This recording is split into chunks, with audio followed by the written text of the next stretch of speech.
Hey guys, welcome back to the channel. Welcome back to the dojo. It's time. I promised yesterday that we were going to do a Yu Yu Hakusho review, and the time has finally come for me to make good on that promise. So this is it. This is the Yu Yu Hakusho review coming to you from me. And I literally finished Yu Yu Hakusho last night after 1 a.m. in the morning. I had been watching Yu Yu Hakusho off and on. If you don't know, Yu Yu Hakusho altogether for the whole entire series is 112 episodes. I had been watching it off and on in my free time, just as kind of something to do. And I have to say that I fell in love with it all over again. And it was great. Now, for some of you don't know, a little bit of history, Yu Yu Hakusho premiered in Japan in 1992, I believe, to 1994. And it still holds well to this day. So, I will give you my thoughts of what I think about it at the end of the video, hopefully.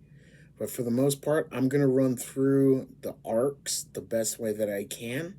I'm going to run through the characters for you as much as I can. And then we can talk about all of it after the video. Don't know how long this video is going to be. This might be a long one.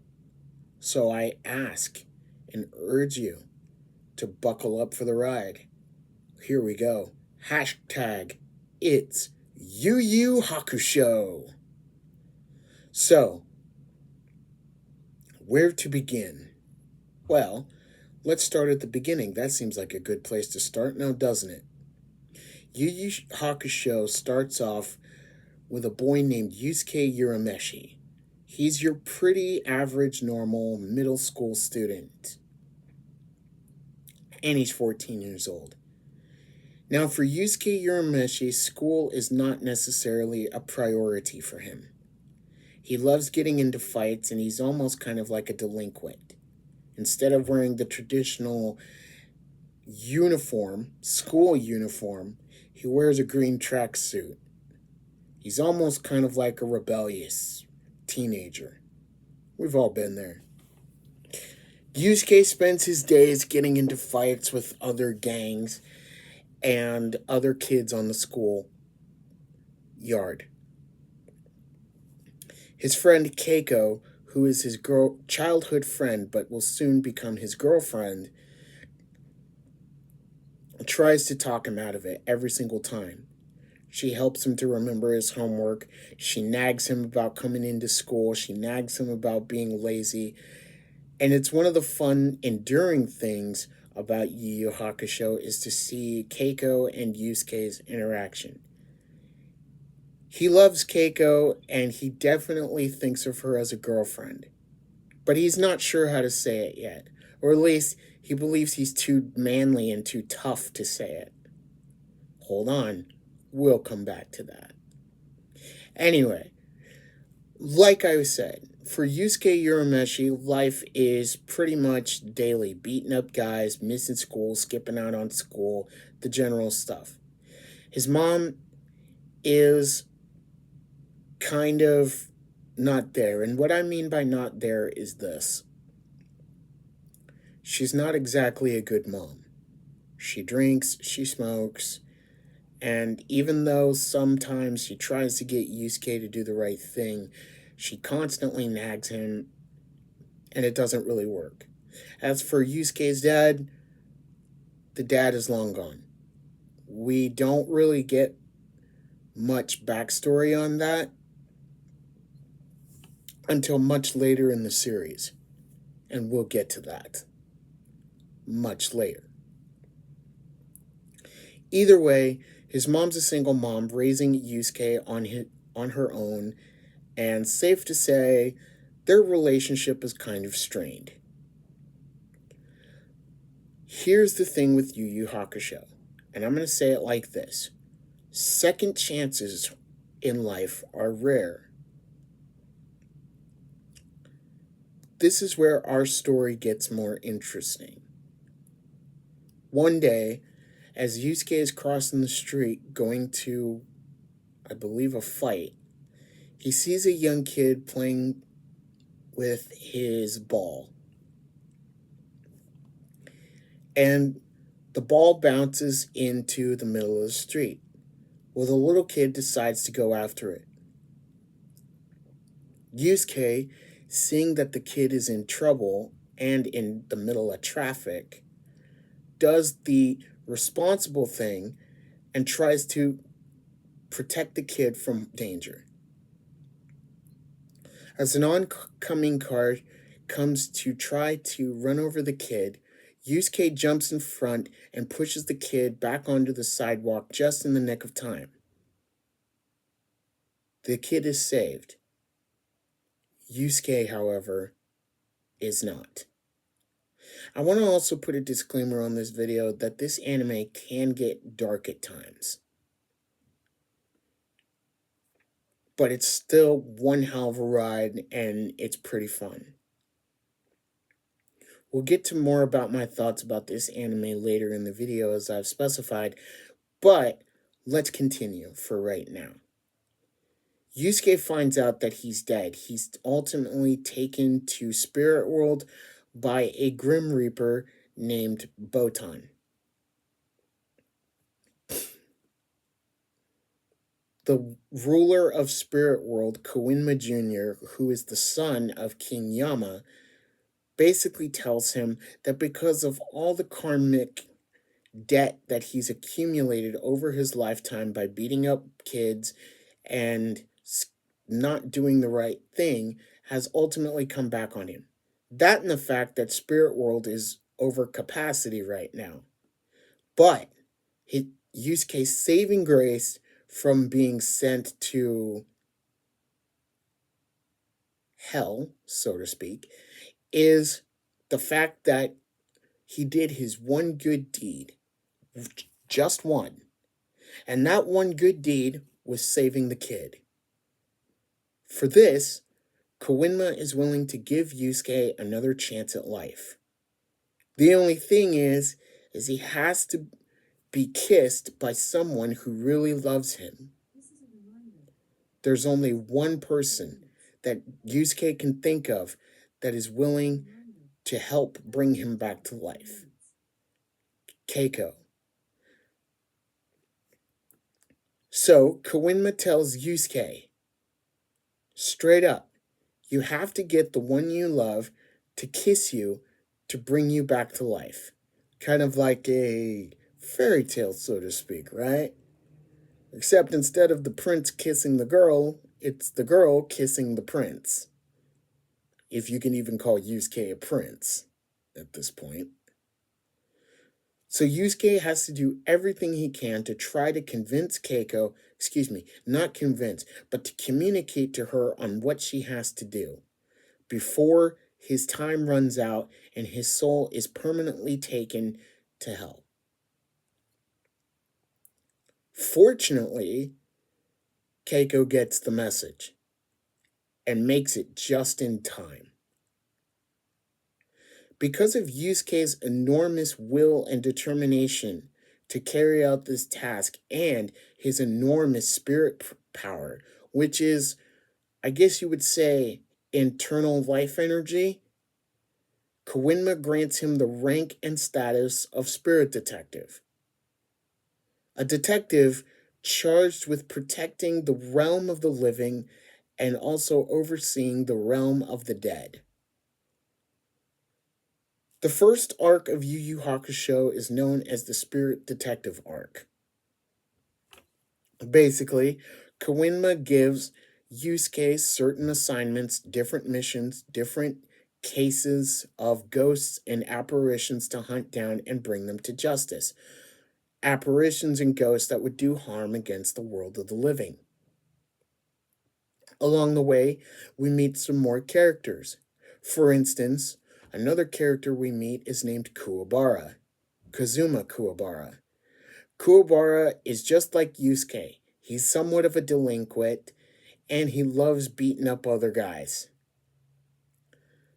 We'll get to more of Kuwabara's character building here in a second, but I want to stay with Yusuke because through the Spirit Detective arc, we also meet some other main core characters that will stay with us throughout the series.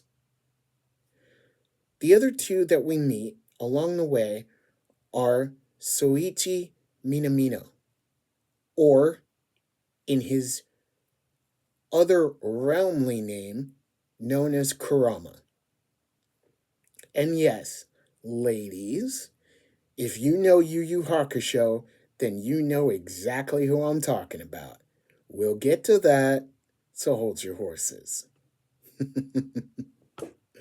So, the next person we meet after Kurama is named Hiei. Okay, now let's talk about who they are. Let's start with Kurama. As I said, he has another form that he takes. Kurama is actually a spirit fox from Demon World. Yes, that's right, I said demons, but hold on, because Hiei is a demon as well. We'll get to that. Kurama is willing to be taken in for his past crimes that he has committed over many generations.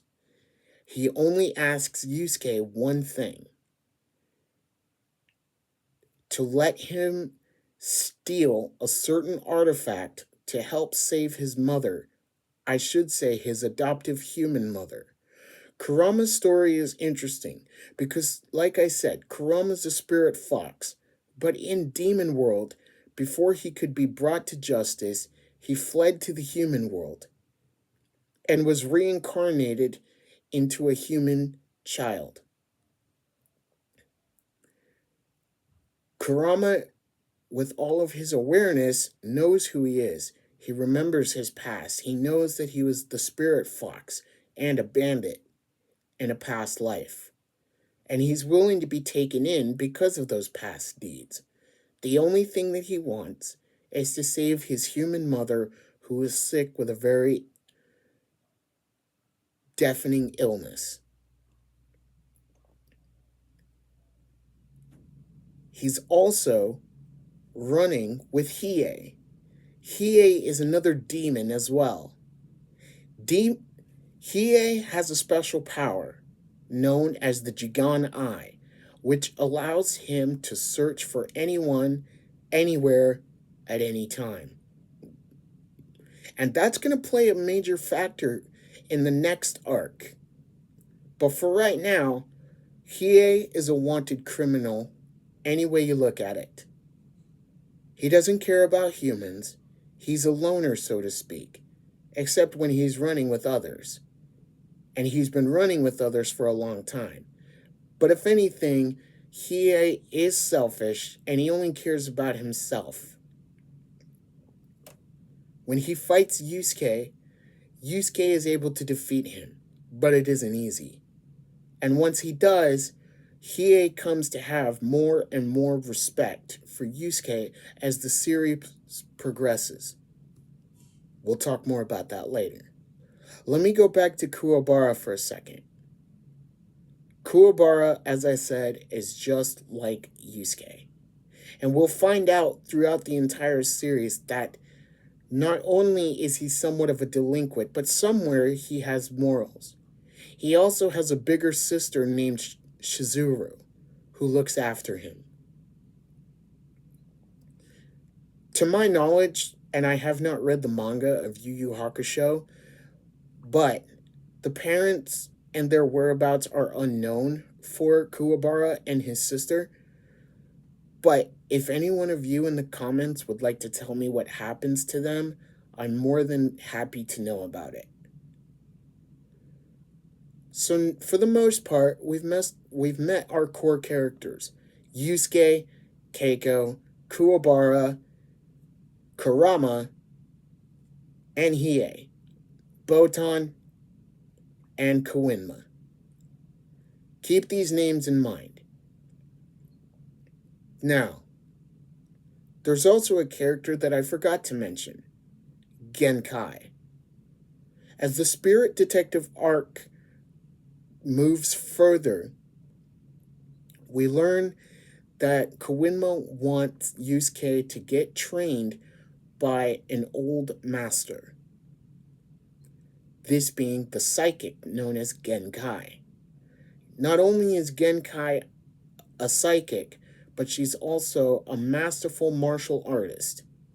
She's learned martial arts her whole life, and now she lives in a compound in the mountains training others on how to do martial arts, but also how to use their powers.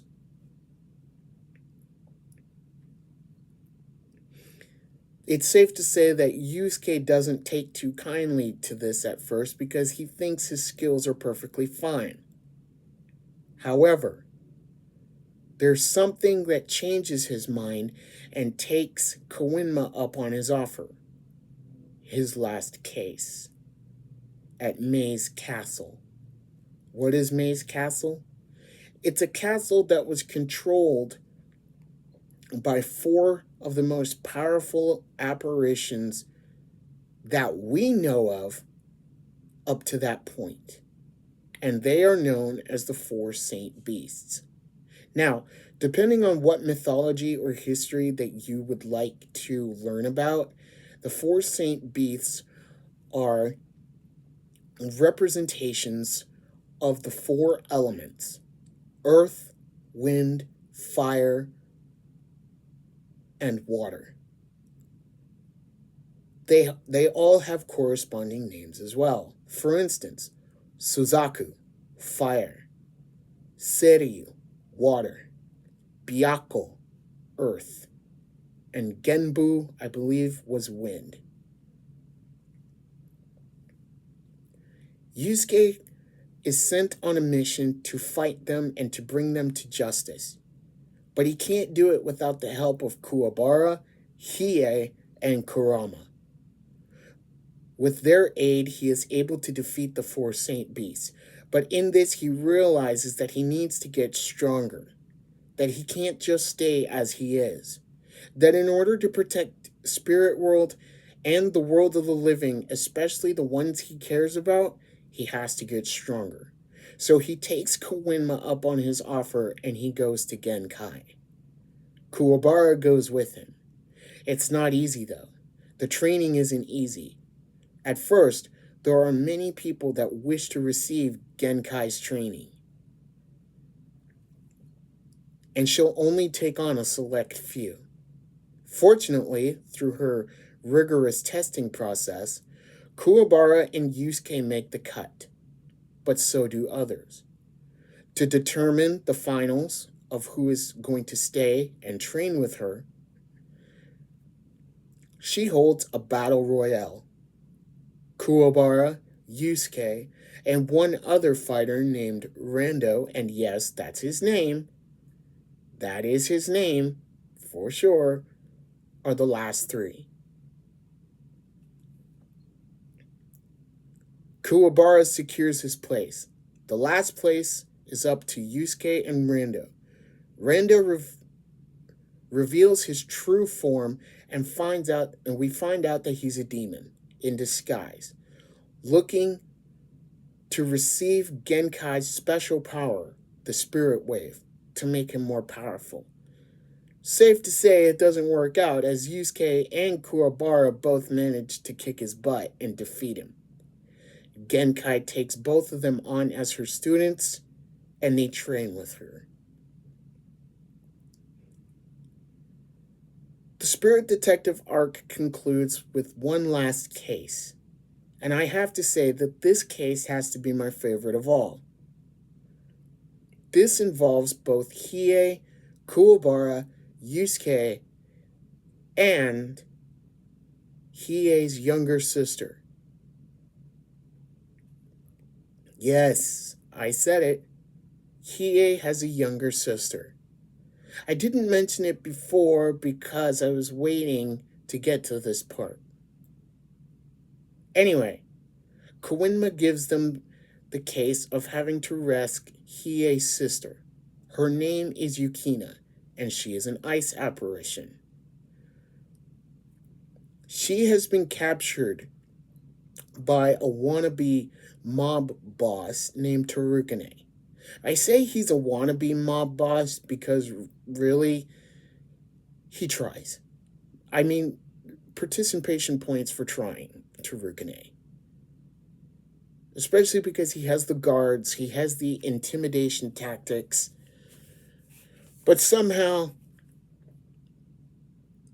yeah, every time I saw him, I just wanted to punch him in the face. So, to be completely honest, he's not really scary. He's more of a joke than anything. But for the story purposes, he's very, very scary. The reason why he's captured Yukina is because she has the power that whenever she cries, her tears become gemstones. And he thinks he can make a fortune off of them. So he keeps her caged and locked up and confined in a tower. Almost romantic, isn't it? The princess in the tower waiting to be rescued. Yukina does all she can to hold Tarukane at bay, whether it's lowering the temperature of the room before he comes in, whether it's keeping a stoic personality so that she doesn't cry, anything she can do to keep him less satisfied and hopefully keep her life. Meanwhile, Kawinma gives them the case.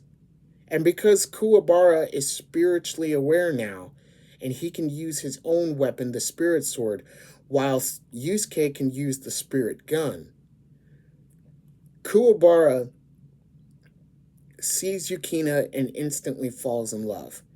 I mean, you want to talk about first love at first sight? Kuwabara got it bad. But it's funny, and it's actually kind of cute, though. And he tells Yusuke that he's going with him. Along the way, Tarukane sends many demons to block their path. It doesn't work. I should also mention here, too, that not only is Yusuke and Kuwabara looking for Tarukane's stronghold to rescue Yukina, but so is Hiei. Hiei knows where she is, and he's coming to rescue her.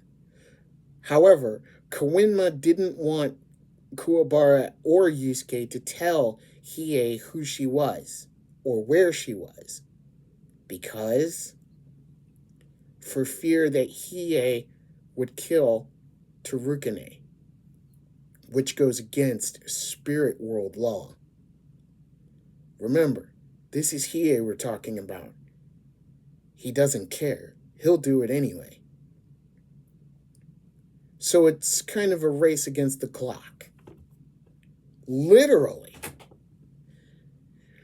Tarukane is getting frustrated at the fact that Yukina will not cry for him. She won't do anything that he tells her to do, and she keeps putting up restraint. So he calls in some backup. This backup comes in the form of the Toguro brothers, and these are some real bad dudes. They're leaders of a gang called the Apparitions Gang, and these are some powerful demons to say the least. The elder Toguro brother, sees that Yukina is fond of some birds that always come to visit her.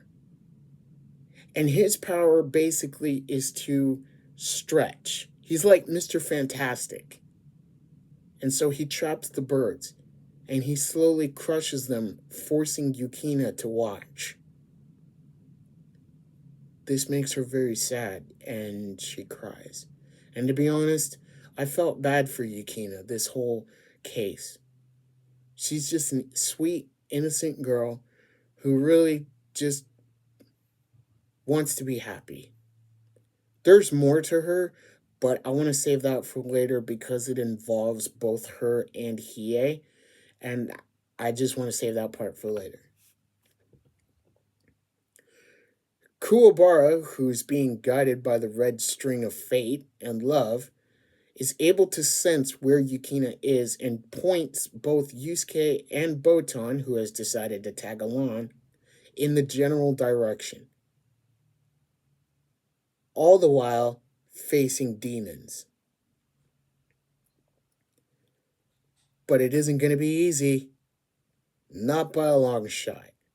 Tarukane throws everything he has at them, and even goes as far as trying to bet on whether or not they will reach his stronghold or not. He doesn't just bet against the guards that he has working for him, but he also bets with some other high-ranking gentlemen of his personal organization known as the Black Club.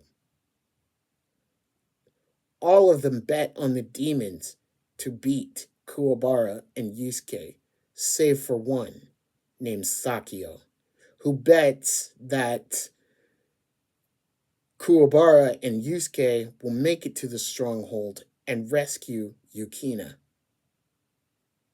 It turns out Sakio's bet was right, because they manage to get to the stronghold just in time, right at the moment when Tarukane decides that he wants to move Yukina to a safer location.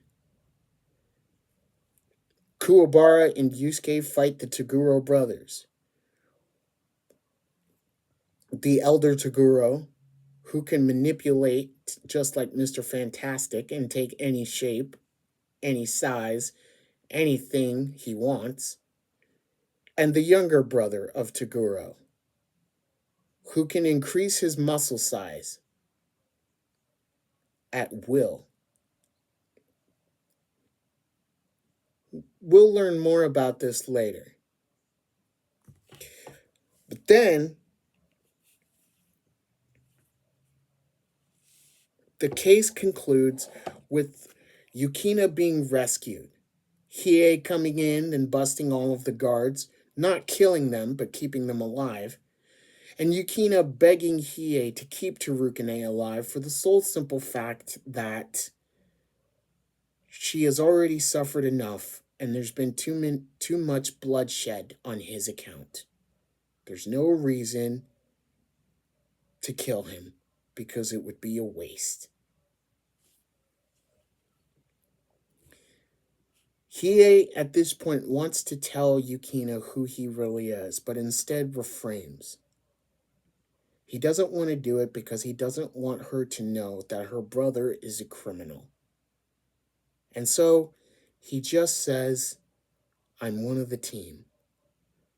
Kurama shows up a little bit later. He doesn't really get involved in this case. He's just there for backup and moral support, I would say. This concludes the Spirit Detective arc, and we go right in to the next one, the Dark Tournament arc, which has to be one of my favorites. After the Yukina case is solved and Yukina goes back to the ice world, Kuwabara is somewhat heartbroken because he wishes Yukina could stay with him, but she informs him that the ice apparitions have to stay in their world. It's law. Meanwhile, we find out that the Toguro brothers were not totally defeated. They were only playing at being defeated. They were pretending to be dead. It is revealed that Toguro wants to face Yusuke again at the Dark Tournament.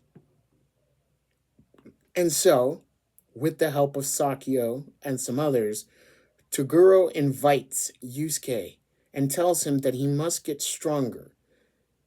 He tells him that he has to participate in the Dark Tournament, because if he doesn't, everyone he knows and everyone he loves will straight die. So, Yusuke goes back to his favorite psychic, favorite teacher, Genkai, for some more training. Kuwabara trains with Hiei and Kurama, as well, because they too have been invited. And Team Urameshi is formed. And the Dark Tournament is about to begin.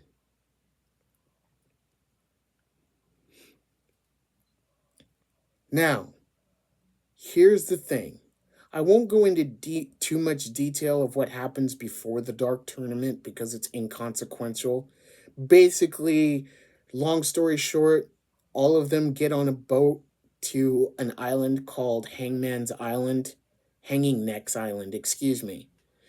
And instead of just it being Yusuke, Kuwabara, Kurama, and Hiei, we also have a fifth member, known as the Masked Fighter.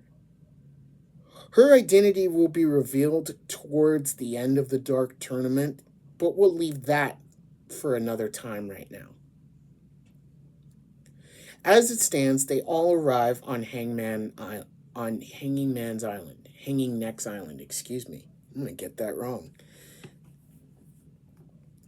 They all settle in, and Team Urameshi finds out who their first opponent in the tournament is going to be. Team Rakuyakai. They're an interesting bunch of warriors. They're tough and strong, and they're ready to go. Oh, this is going to be fun, for sure, right? At least that's what you're thinking.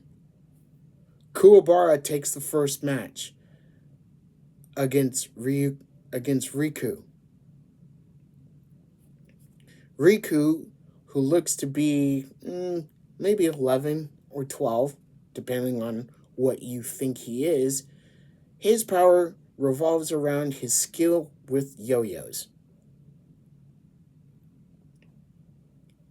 And he's able to beat Kuwabara with ease.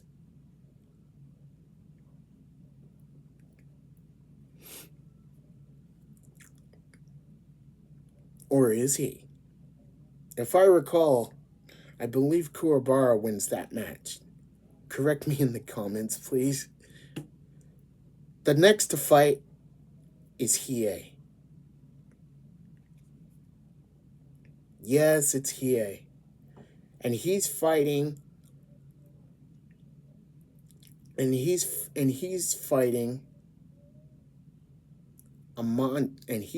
man named Ziru. Ziru is a fire user. However, when facing Hiei, it's a bad idea. It's a very bad mistake. Why? Simple. Because Hiei has a hidden power of his own, called the Dragon of the Darkness Flame. He tells Ziru that he's not able to control it, that he doesn't know what's going to happen. And safe to say, Hiei wins with ease. The next fight involves Shu. Oh yes. And Shu is a little bit of a drunk. And when I mean a little bit of a drunk, I mean he's an alcoholic. But honestly, that's where he gets his power from, and that's how he fights. And no, alcoholism is not a cool thing. Don't do it. It's just how Shu fights. He's strong, he's powerful, and by this time I should mention, Yusuke has been asleep after all the intense training that he had done with Genkai. Well, Yusuke finally wakes up, and it's on. And him and Shu, it's one hell of a fight. And it all culminates between a one-on-one fist fight between Shu and Yusuke in a knife death match. Safe to say, Yusuke wins the fight. But he doesn't kill Shu. He just knocks him out for 10 counts. He had fun fighting Shu. The round one goes to Team Urameshi. The demon world isn't exactly happy with that. I mean, they're all rooting for Yusuke to be killed simply for the fact that he is the spirit detective. They don't necessarily like Kurama and Hiei because they think that they're traitors to the demon world. And Kuwabara is just a human, so that's another reason why they don't like him. And the masked fighter, they don't know who that is either. Again, we'll revisit that. Okay. Next up, we have Team Urameshi versus the Dr. Ichigaki team. And here's the thing. The only ones that are able to compete are Yusuke, Kuwabara, and the Masked Fighter. Where is Kurama and Hiei, you may ask? That's easy. They were ambushed in the forest outside the arena by one of Dr. Ichigaki's experiments. Safe to say that Kurama and Hiei easily dispatch the ambush and are able to get back to the arena. However, they're just in time to witness Kuwabara and Team Urameshi win and discover how the Dr. Ichigaki team was tricked by Dr. Ichigaki. See, the short of it is, the team's master, who was teaching them martial arts, was suffering from a fatal illness. Dr. Ichigaki tricked them by saying that he could make their master well if they would be willing to help him with some experiments. He was able to control their minds by putting a device on their back. But it came with a price. The only way that the device could be removed was if it was forced off. And if it was forced off, then that would mean that they would die. Fortunately, thanks to the help of the masked fighter, the devices on the three warriors' backs were removed easily, and none of them had to die at all. It was revealed that Dr. Ichigaki was the one who made their master sick. After concocting an antidote, Kurama and Hiei managed to bring the master to the three warriors. It's actually kind of a heartwarming scene to know how much love and respect that these three students had for their master and how much respect he had for them. To see them reunited after everything they had been through was pretty heartwarming. That's 2 wins for the Urameshi team. Before they can continue with the third round, I should say, it is then revealed that the entire tournament committee who's setting up the rules is against Team Urameshi. They want to see them lose and ultimately die for money. Safe to say, so far, it hasn't been working out that way. However, one of the tournament committee, Butajiri, decides that he's going to try and make it so that Team Urameshi is outnumbered.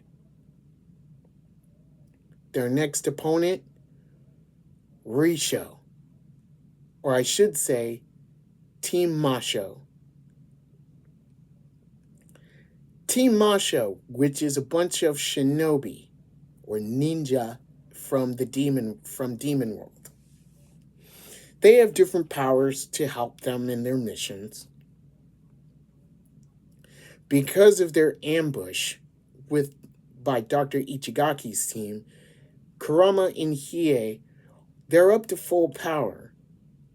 But because of the backwater dealings of the tournament committee, The tournament committee decides that Hiei and the masked fighter cannot fight because their spirit energy is completely depleted. And so they're forced to sit in the medical tent. However, it's a trap. When a demon named Ruka traps them in her power, and she won't let them get out. The only ones that can fight are Kurama and Yusuke. Kuwabara suffered major damage during the battle with Dr. Ichigaki.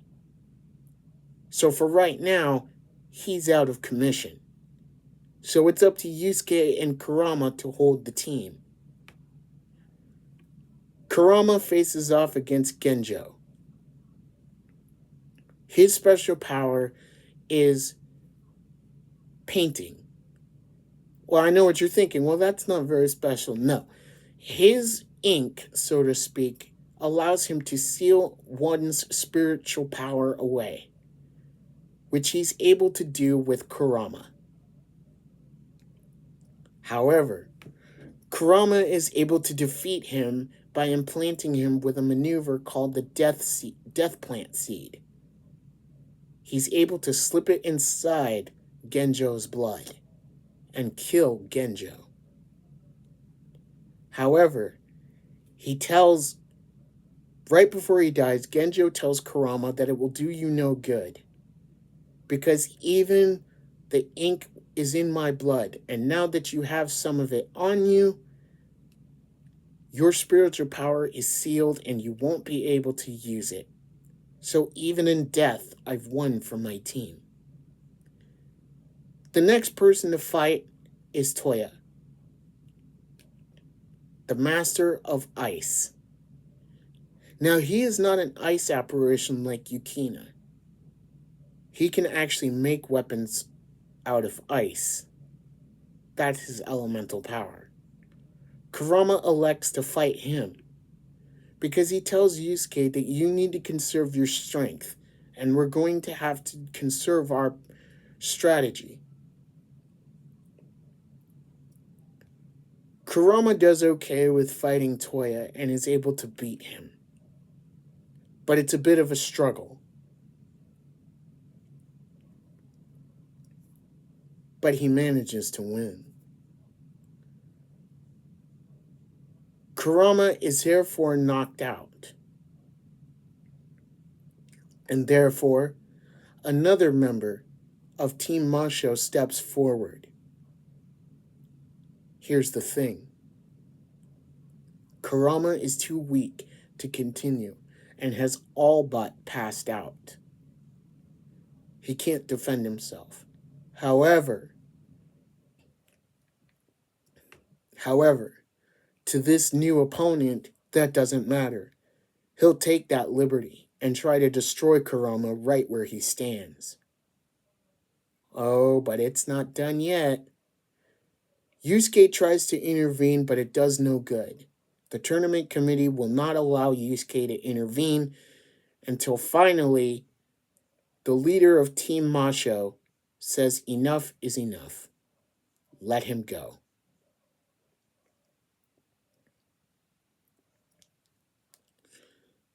So, he does. Kurama's not dead, but he's out of action for a while. In the meantime, Yusuke is able to defeat the opponent with ease and able to take him out.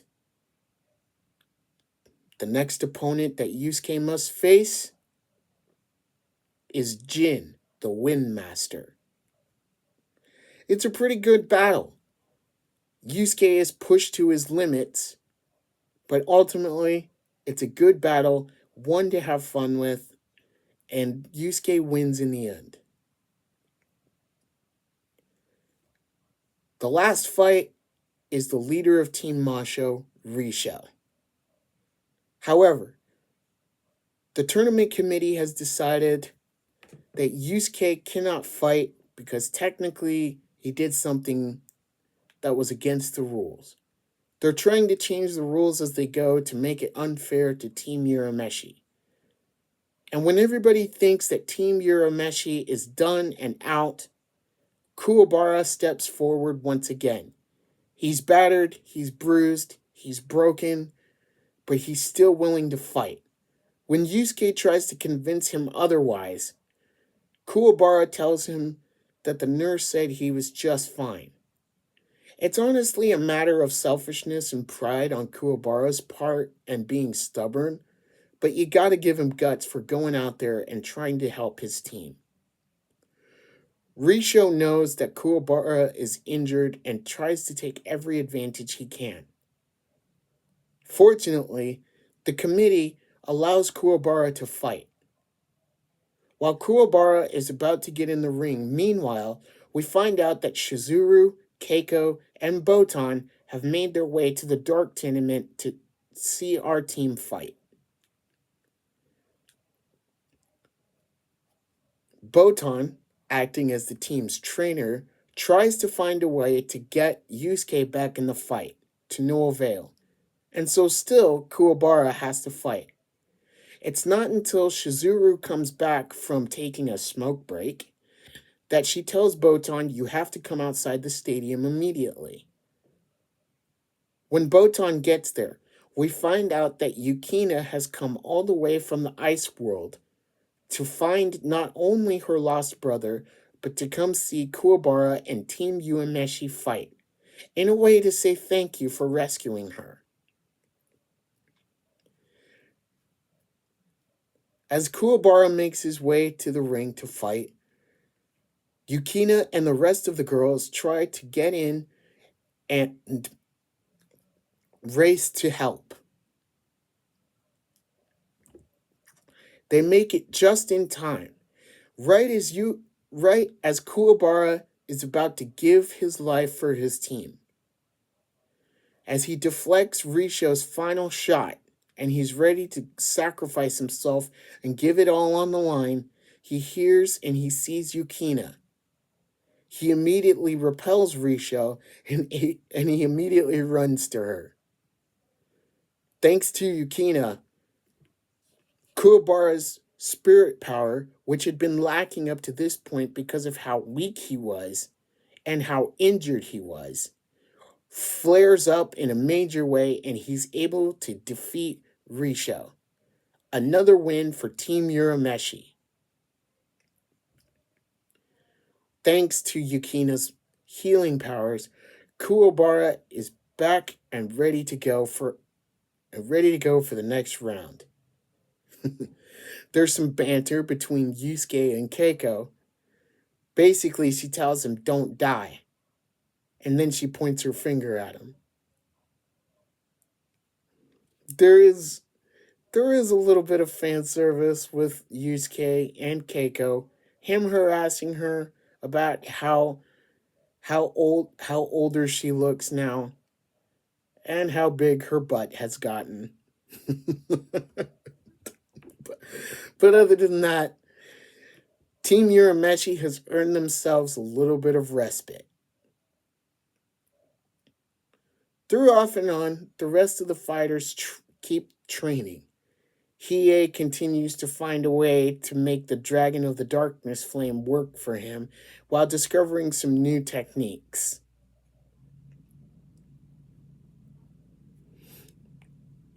Toguro and the others manage to make their ways, and for all intents and purposes, the Dark Tournament goes well. Now we're getting to the semifinals and the final round. The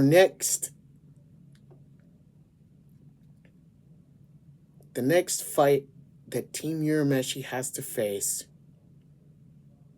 is, and their name is really drawing a blank. I forget the team's name. But they're different. They're different because they have many more tools at their disposal.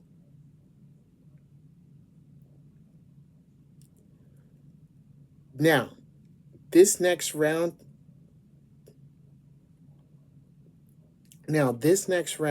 we'll see some new powers we'll see some new powers, and we'll see some new abilities from our heroes. The first match, and I forget the opponent's name, but the first match goes to Kurama.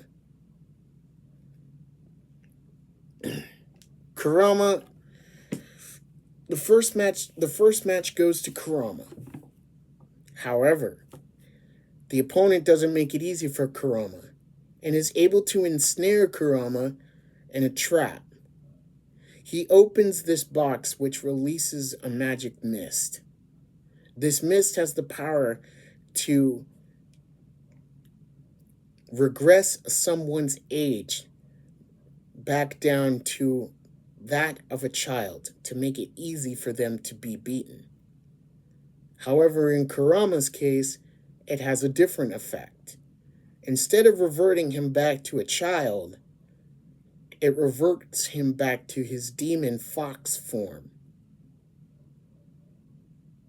Ladies, if you've seen Yu Yu Hakusho, you know where I'm going with this. But I'm just going to say, hashtag Foxboy.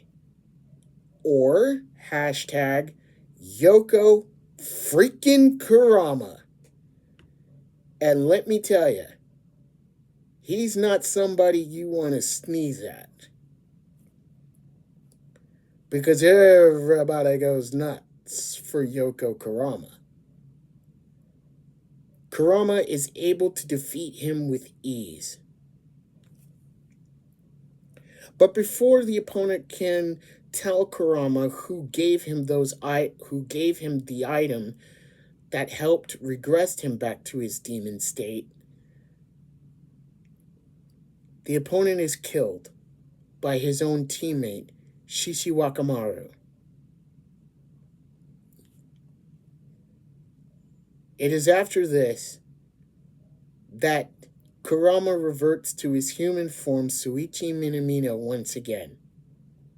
The effects of the gas have worn off, and Kurama returns to normal.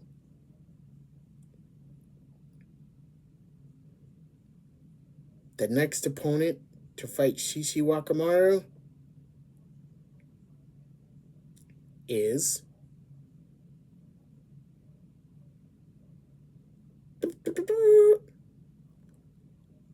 the Masked Fighter, who earlier we've now revealed is Genkai. How is that, you may ask? Simple.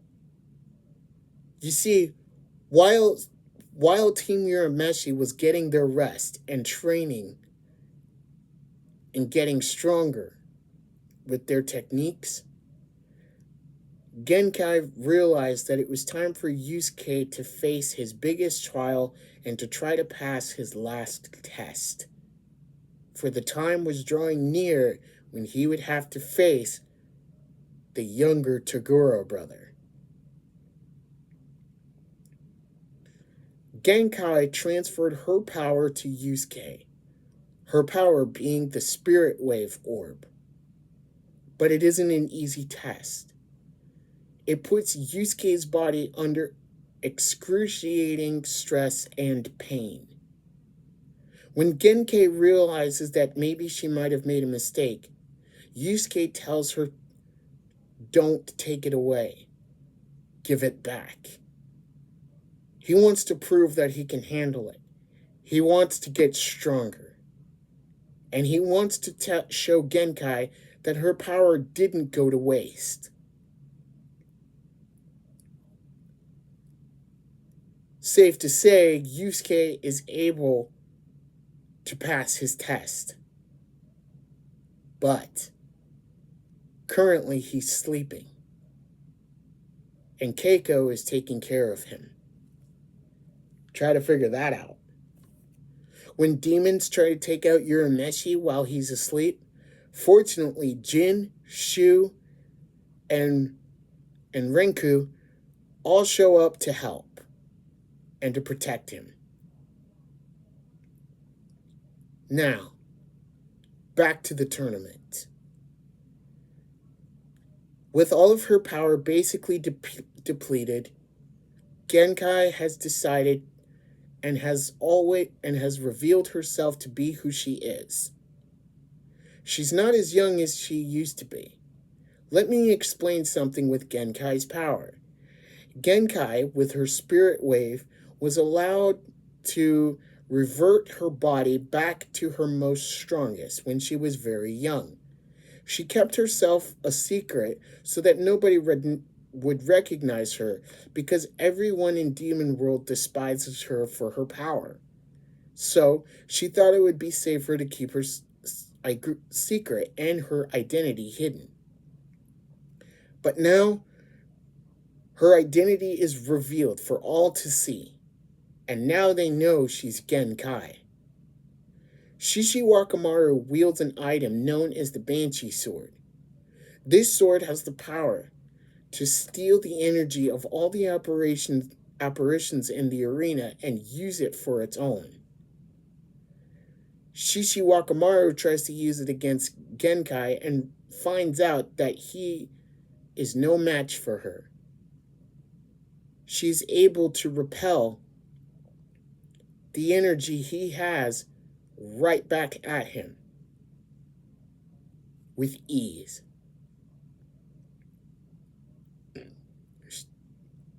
One down, 2 to go. The next up to fight is Kuwabara, and another is Kuwabara versus Anji, who would happen to be, I guess, the leader of the team. Anji is able to defeat Shishi Wakamaru, or is able to defeat Kuwabara, with ease, by basically sending him to another dimension. It's not easy. And really, the dimension Anji honestly sends Kuwabara to is basically just the other ring. For the semifinals, the ring has been transported somewhere else on the island. So basically, Kuwabara just goes back to the original ring, which isn't too bad. I also apologize for the noise too, guys. Anyway, let's continue. Finally, it comes down to Genkai versus Anji. Anji thinks he has the upper hand on Genkai, considering the fact that he thinks that she wasted all of her power. Unfortunately, Genkai isn't fooled and reveals that Anji is using a disguise as well. Anji finally reveals himself to be a flamboyant man.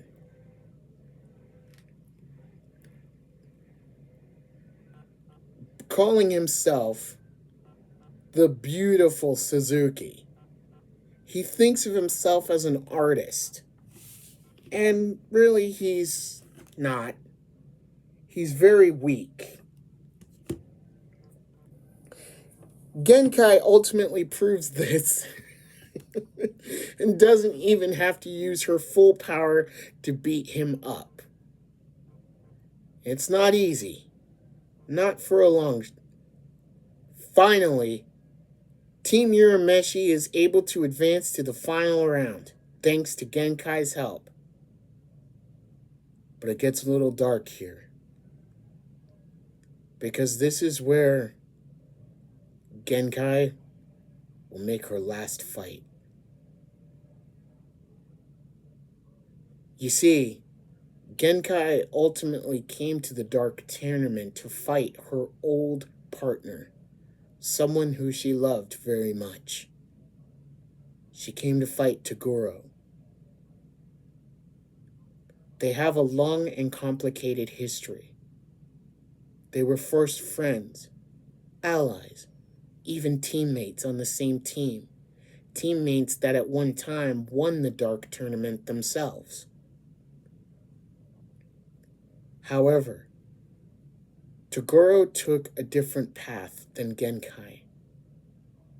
They both truly did love each other.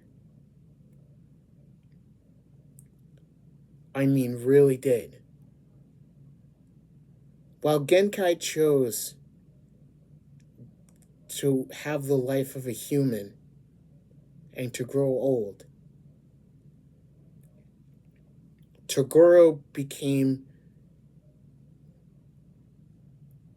well, let's just say Toguro wanted more power. And so when his team won the Dark Tournament, his one wish was to be made into the highest class of demon so that no one could defeat him. Genkai came to the Dark Tournament to do one of two things: either to try to save Toguro or to ultimately kill him. She felt that it was all her fault, and she was trying to make amends and to put an end to all of it.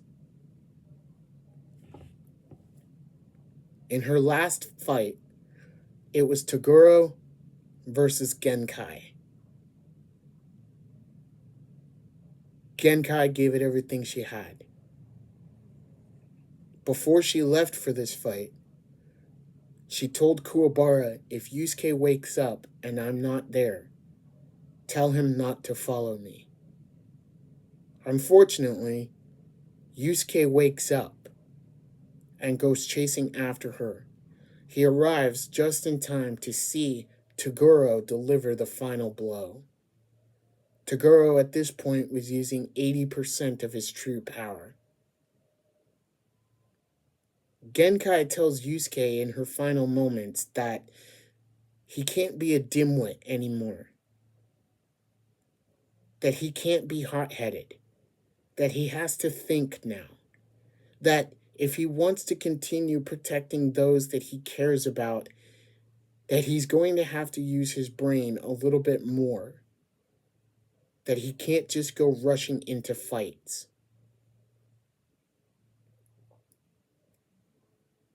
Yusuke realizes this, and he learns a very important lesson. Genkai passed on her powers so that he could continue her legacy, so that he could beat Toguro, so that he could finish her story, their story. Toguro reveals that he wants to face Yusuke because of the fact that he is Genkai's apprentice, and he wants to see everything that she passed on to him. He wants to see if Yusuke can live up to the standards and expectations that Genkai has placed upon him. Can he live up to the legend that was Genkai?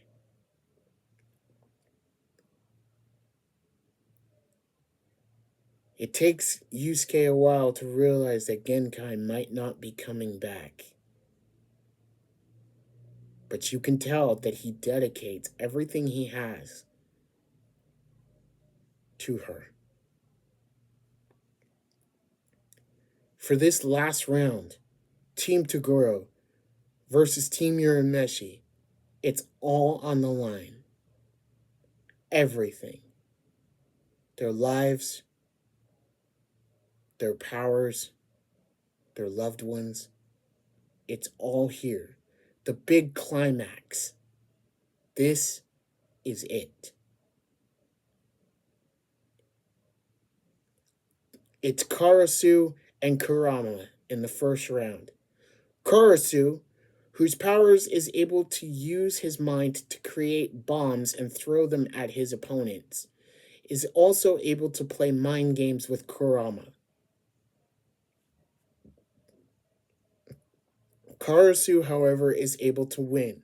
While it looks like that Kurama is able to beat Karasu, it is revealed that Kurama was down for 10 seconds before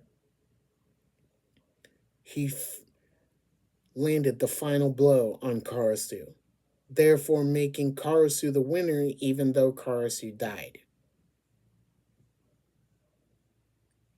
The next match was Bui versus Hiei. Bui is a demon who just like Karasu, were both defeated by the Toguro brothers. But instead of being killed, they trained their bodies and their minds so that they could at least try to get strong enough to beat Toguro. In a sense, you could say they were slaves to Toguro. All they wanted was to kill him, and instead, they ended up working for him because they knew they were trying to get stronger any way they could to beat him. Sadly, they never could measure up. Bui is impressed by Hiei's strength and his speed, and tells Hiei that he will remove his armor to make it an even fight. Bui uses a power known as battle meditation, or battle aura. He is able to repel anything, any attack. And just when he thinks that he is able to repel Hiei's Dragon of the Darkness flame, it is revealed that Hiei, ate the dragon. So therefore, he is the dragon. He is able to control the dragon's power, and he is able to beat Bui. When Bui, like the honorable warrior that he is, calls for Hiei to give him an honorable death, Hiei refuses and says, "No one tells me what to do. If you want to die, go do it on your own." Which means that Hiei has respect for Bui and his power and his warrior spirit. The next fight is Kuwabara versus the elder Toguro brother. Remember the one I called Mr. Fantastic? Yeah, him. He's not going to make it easy for Kuwabara. And he informs Kuwabara that his friends has been keeping a secret from him. The secret is that Genkai is dead.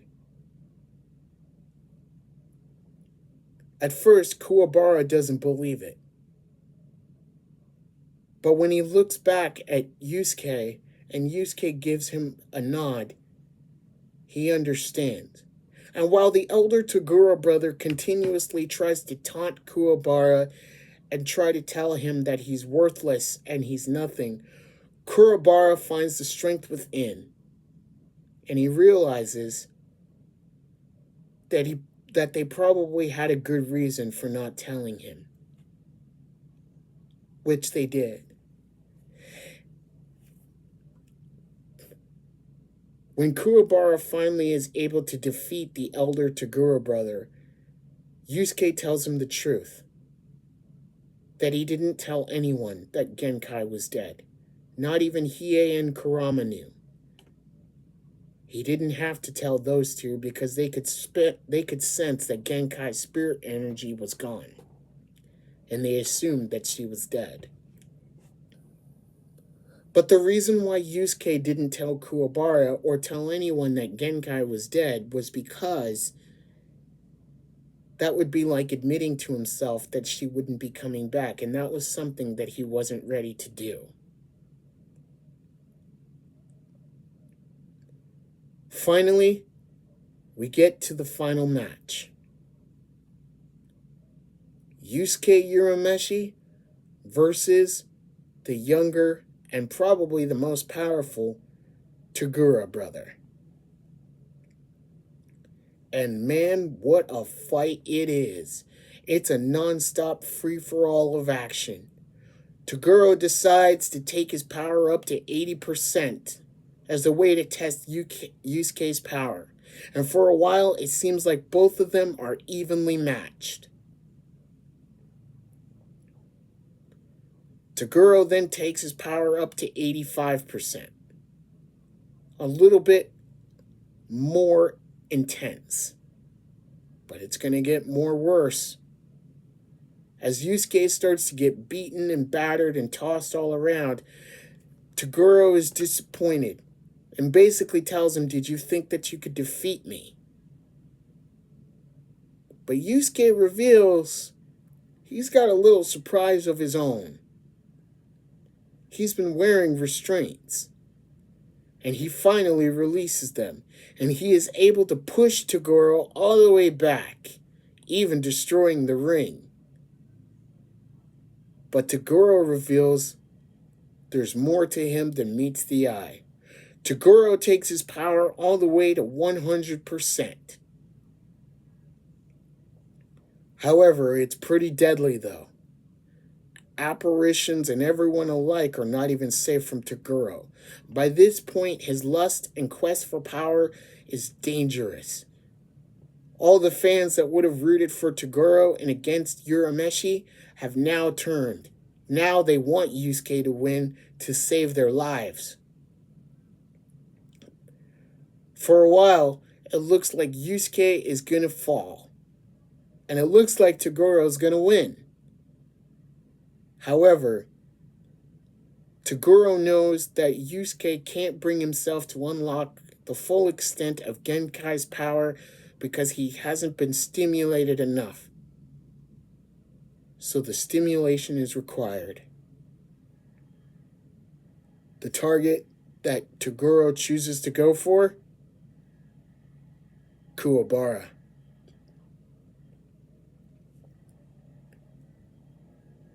And so therefore, Kuwabara has to die. Now, I will save that part a little bit later. Yusuke is able to unleash his full power, and him and Toguro go at it. Fist against fist, strength against strength, power against power. And in the end, Yusuke wins. Toguro is finally satisfied. Someone was able to beat him. And not only that, someone has also inherited Genkai's personality and power. Toguro finally falls.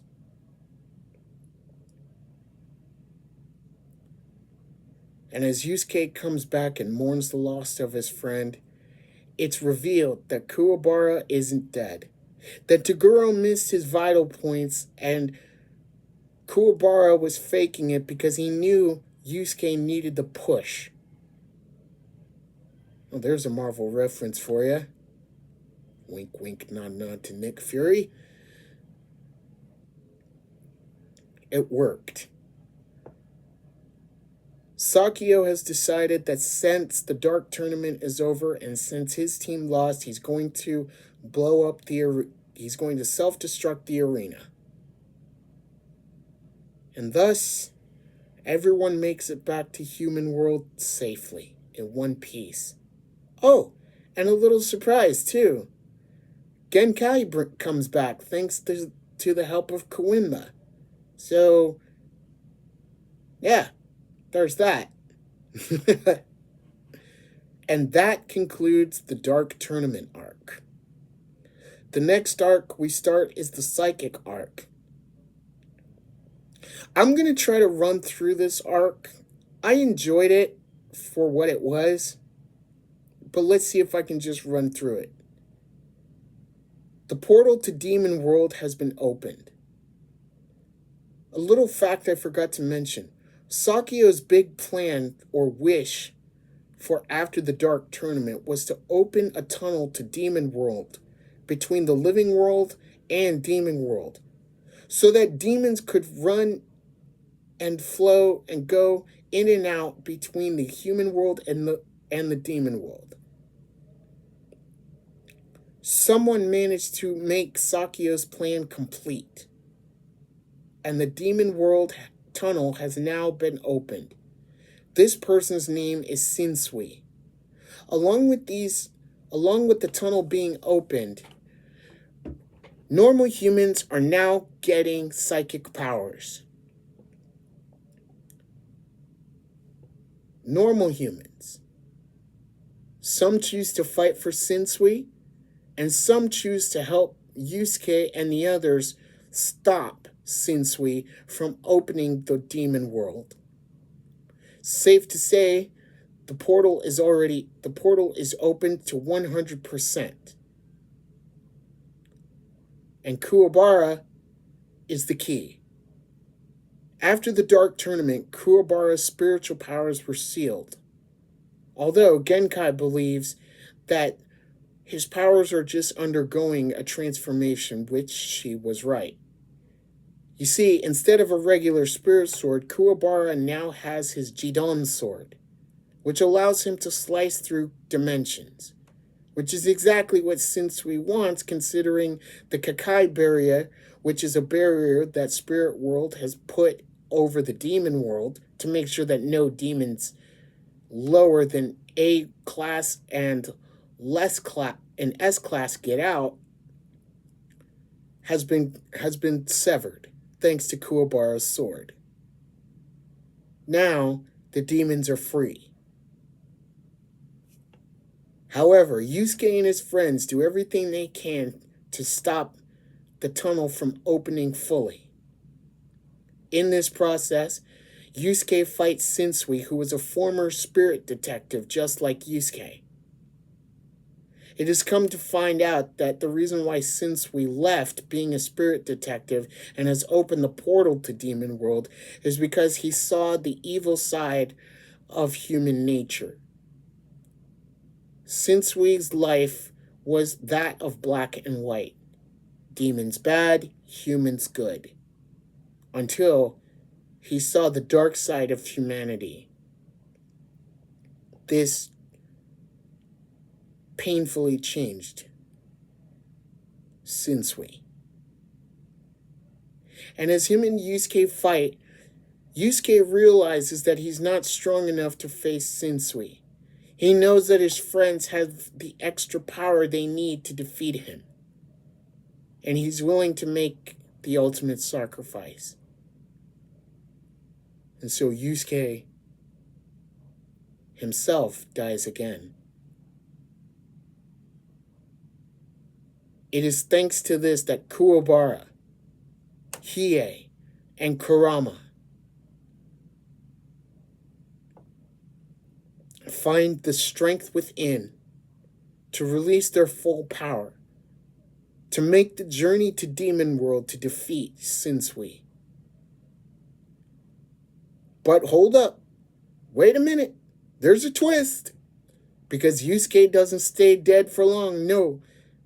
You see, during the Dark Tournament, the last Dark Tournament, Kawinma gave Yusuke a spirit egg. This was a reflection of his self, his spirit power. When it hatched, Kawinma said that it would either be a reflection of his inner self that was going to grow and aid him at some point, or it was going to devour him completely, mind, body, and soul. He would be stuck in limbo, never to return. Well, it hatched during the Dark Tournament, and his spirit beast is now all grown up, and because of that, it is able to return Yusuke's life.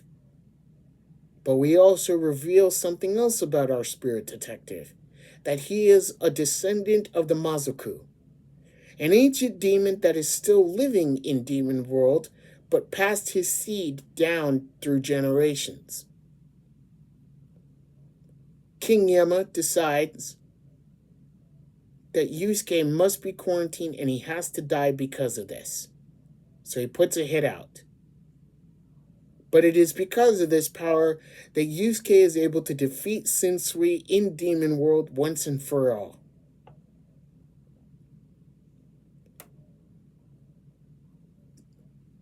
That's another case down for the spirit detective. Right? Right? However, Yusuke can't get back to normal because during his battle with Shinsui, a voice inside of his head took control. His full demon power took control of him. And now he wishes to return to Demon World to find the person who controlled him and find out why they interfered in his fight. In returning to Demon World, Yusuke must say goodbye to the one he loves, Keiko. He must say goodbye to all that he loves. But he won't be going alone, for both Hiei and Kurama are going with him. You see, there are 3 factions in Demon World vying for control of the whole entire world.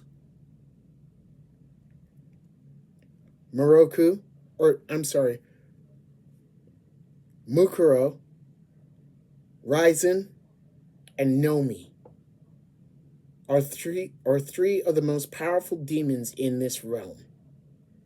And they're both vying for control. Raizen is just about to die, and the other 2 know that once he goes, it'll be a straight-on war filled with chaos and bloodshed in the demon world that could spill to the world of the living. So Yusuke decides to go back.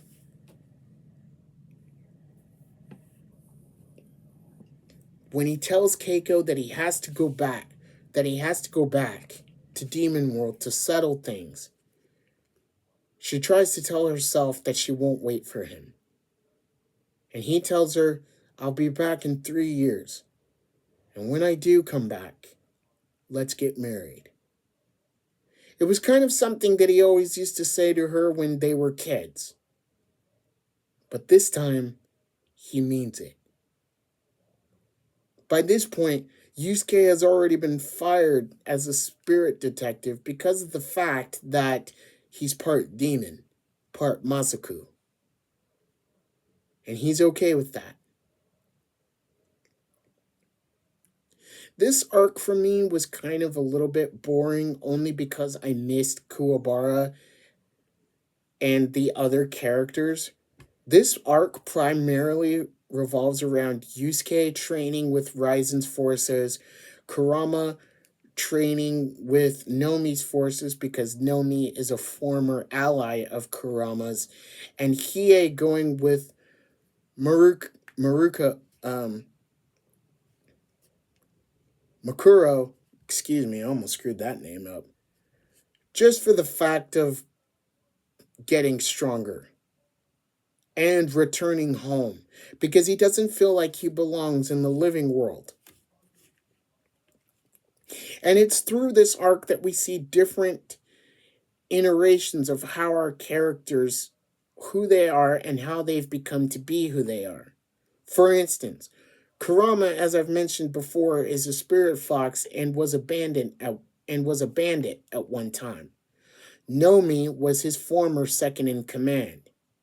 However, because Nomi became selfish and wanted more power, he would go off and betray Kurama and do things of his own accord. Kurama eventually got fed up with this and sent an assassin after Nomi, who blinded Nomi. And Kurama was nowhere to be found because by this point he had already reincarnated in the human world. Hiei was born from the same ice village that Yukina was born. However, he was a demon born of fire, where all of the ice apparitions were born of ice. It is said that in that time, the ice apparitions are said to have given birth to one daughter, while Hiei's mother gave birth to twins, Yukina and Hiei. Yukina, as you know, is an ice apparition. Hiei is, again, a demon of fire. And so, therefore, he was cast out of his home. He then was raised by a band of bandits, a band of thieves. But because of how powerful he was becoming, even they ostracized him and feared him.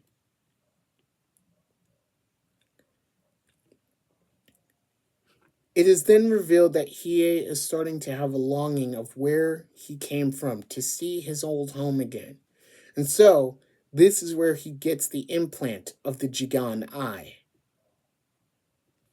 Yes.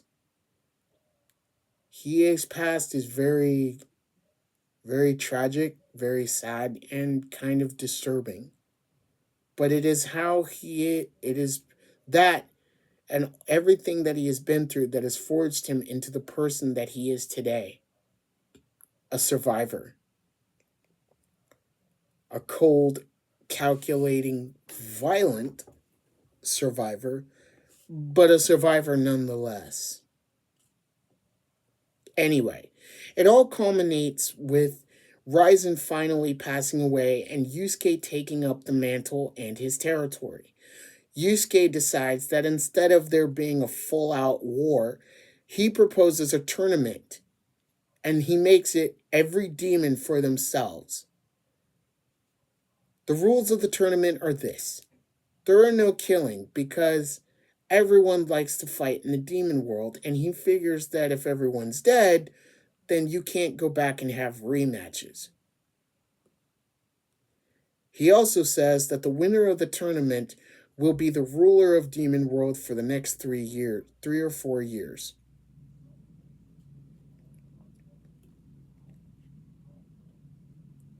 And everyone fights. However, everyone that would be a part of the Dark Tournament or be a part of Team Urameshi, save for Kurama, loses. Hiei surrenders. So do all the others. But it's not a total defeat, because in defeat, they all get what they really truly want. They all get what they've been looking for. They all get some sort or some kind of satisfaction with either who they are or how far they've come in their training or just who they are overall. The battle to decide things comes down to Yusuke and Nomi. Nomi ultimately defeats Yusuke. But the thing about it is Yusuke ultimately finds what he's been looking for too. You see, all this time, Yusuke loved the thrill of the fight. He felt at home there. And while he was fighting Nomi, he didn't know what he was fighting for. But he remembered. He was fighting for his friends, Kuwabara, fighting for Keiko, fighting for all the people that he met in the Dark Tournament that he's faced up against. He finally realized that he was fighting for Kawinma, for Botan, for Shizuru, for everyone, for Toguro, for Genkai. He was fighting to keep all of them safe. He had gotten stronger to keep all of them safe. That eventually along the way, it wasn't about being selfish. That eventually it wasn't about protecting all of human world. That eventually he had fulfilled what he wanted to do. Protect all of his friends. And he did that. He was finally content. He had finally been fulfilled. So yes, while he did lose to Nomi, in each way, in all these characters, they all learned something new, something interesting, something different, something about themselves. Now there ultimately is a winner, and the winner of the tournament decides that the demons are no longer allowed to go into human world. At least while he's in charge. Who knows what the next ruler will say? Yusuke also says that the next way that they're going to decide the next leader of Demon World is another tournament. And from this point on, that's how it's going to be.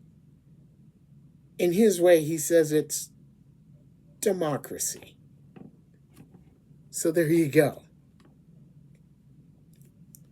The story ends with everyone returning to human world. save for Hiei. Hiei has chosen to stay in the demon world because him and Mukuro have kind of formed a relationship with each other, and I think it works. They are both outcasts. They've both been through a lot since they were young. They can relate to each other. And Yusuke, and really, Hiei doesn't really find her annoying as he does most things. So, that's a plus, I guess. Kurama returns to the human world and decides to spend the rest of his life with his human family. Kuwabara, who before all of this was training to get into high school, was doing midterms and studying really, really hard, has made it. And he's really made himself something. He's a lot more mature now. So is Keiko.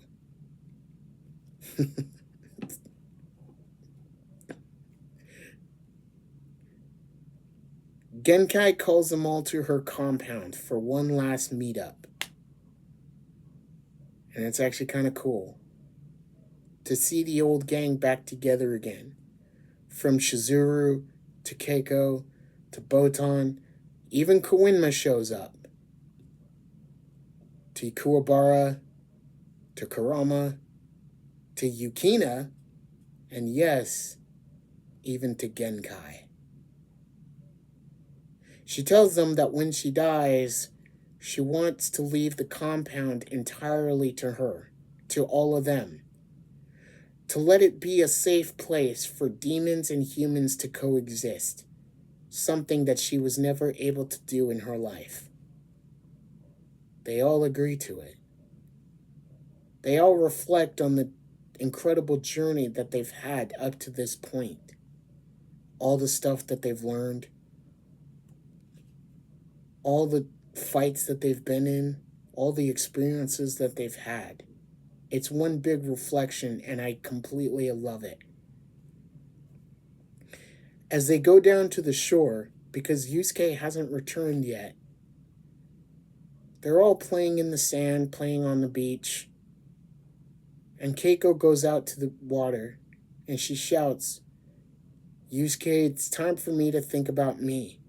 I'm done waiting for you. So go ahead and go fight. Go do what you love to do. I'm done. It's time. I don't want to wait for you anymore." Until she hears a voice that says, "Good, I'm glad." And she turns around and there's Yusuke. And he says, "I don't want you to wait." And she runs to him and he hugs her, and it's a beautiful embrace. And they kiss right there on the beach. To which Botan says, "Bingo." It's a perfect way to end it. Kuwabara gives him a noogie and says, "I thought you were supposed to become king of Demon World." And he says, "I will one day, but not right now." And as Yusuke and Keiko are playing in the water, as she splashes him, he says, "You know I can dump this entire ocean on you, right?" It's definitely a happy ending to what I believe is a wonderful, by far one of the greatest anime ever made, Yu Yu Hakusho.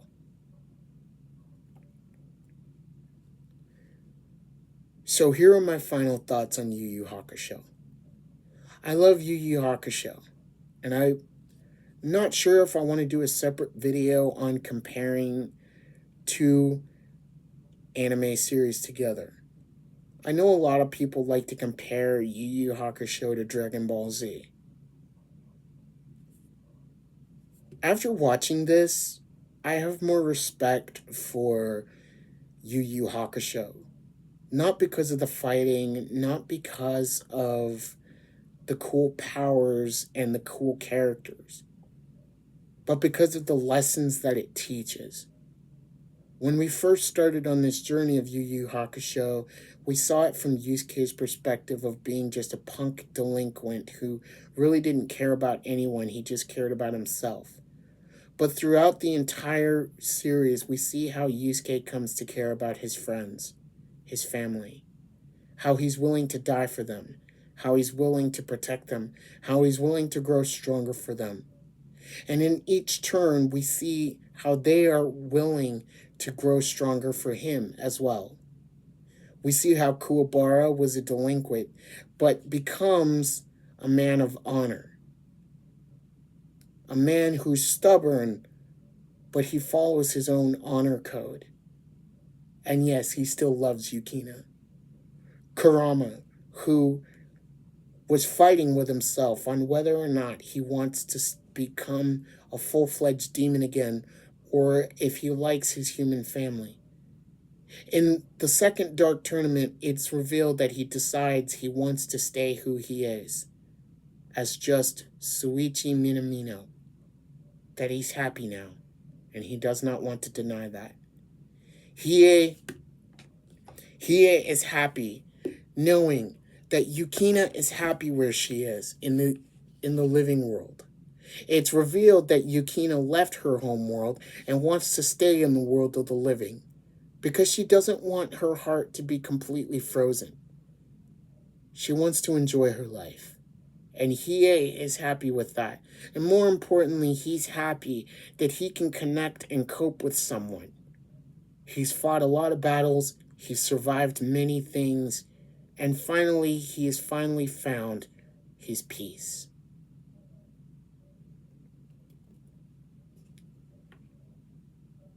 Keiko has finally gotten Yusuke to come home. She's finally gotten the man that she wants. She's always wanted Yusuke to be happy, and she's always cared about him. And so finally, not only does she get noticed by him, but she realizes how much she loves him, and he realizes how much he loves her. That he's willing to drop everything for her, to protect her. And yeah, even though there's some clever, witty banter between those two, you knew how much they loved each other from episode 1. And that's what makes it one hell of a ride. And then there's Genkai. Genkai to me was kind of a Master Roshi figure from Dragon Ball Z, except without the pervertedness. Genkai's pretty strict, but you can tell that she cares about her students, no matter who they are. Even though Genkai may seem like she doesn't care, but in ways she does. She cares about all of them. They are her family, and she is so proud of them. And I really loved Genkai, and I really did admire her. In fact, you could say she reminds me of somebody that I know. And when they watch this video, all I'm going to say is, you know who you are. Because you are kind of like Genkai to me.